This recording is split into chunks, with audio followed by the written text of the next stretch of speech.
The war has begin, जंग का आगाज हो गया है और सीज फायर पूरी तरह से बिखर गया है, पूरी तरह से बिखर गया है। हालांकि अमेरिका भी न जाने क्यों कह रहा है कि बातचीत जारी है, जिससे पता चलता है कि ट्रंप का मानसिक संतुलन किस तरह से बिगड़ गया है।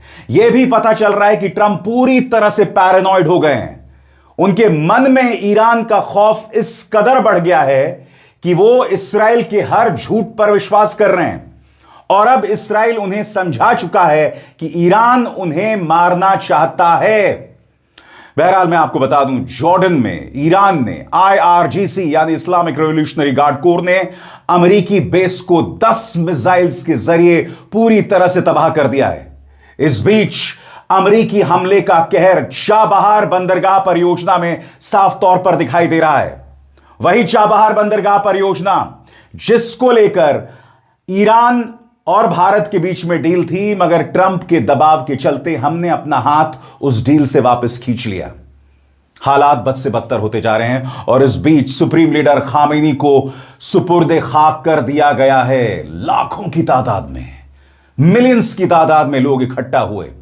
वो तमाम तस्वीरें हम आप तक पहुंचाने वाले हैं और हम आपको बताने वाले हैं कि अब जबकि सुपुर्दे खाक कर दिया गया है आयतुल्लाह खामेनी को, तो आप अंदाजा लगा सकते हैं कि इसके बाद जंग कितनी गंभीर, कितनी भीषण होने वाली है। तमाम खबरें आपकी स्क्रीन पर होने वाली है, मगर सबसे पहले CNN क्या कह रहा है आपकी स्क्रीन पर। US Iran ceasefire crumbles as fresh strikes rock Middle east.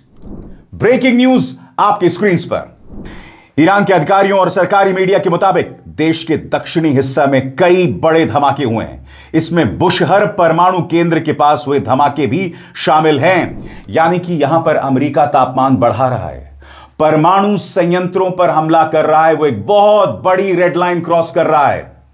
Bushahr परमाणु संयंत्र पर हमला करना यानी कि हो सकता है कि यह जंग 40 दिन वाली जंग से कहीं ज्यादा गंभीर, कहीं ज्यादा इंटेंस हो। आगे एक अमेरिकी अधिकारी ने अल जजीरा से कहा कि ईरान में हुए ताजा हमलों के पीछे अमेरिकी सेना का हाथ नहीं है। अभी तक किसी ने इस बात की जिम्मेदारी नहीं लिया है और ईरान ने भी किसी खास देश पर आरोप नहीं लगाया है।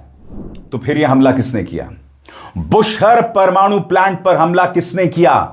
इसराइल ने किया या फिर इसके पीछे खाड़ी के अंदर, मिडिल ईस्ट के अंदर जो अमेरिकी सहयोगी हैं उनका हाथ है? रहस्य बना हुआ है। आगे इस बीच अमेरिकी अधिकारियों ने कहा है कि वॉशिंगटन अब भी ईरान के साथ बातचीत के लिए कमिटेड है और तेहरान के साथ तकनीकी स्तर की बातचीत जारी है। इससे पहले थर्सडे को ईरान ने दावा किया कि उसने बहरीन, कुवैत और कतर में मौजूद अमेरिकी सैन्य ठिकानों और रणनीतिक केंद्रों पर हमला किया। ईरान का कहना है कि यह जवाबी कार्रवाई अमेरिका द्वारा ट्यूसडे और वेडनेसडे को ईरानी शहरों पर किए गए हमलों के बाद की गई।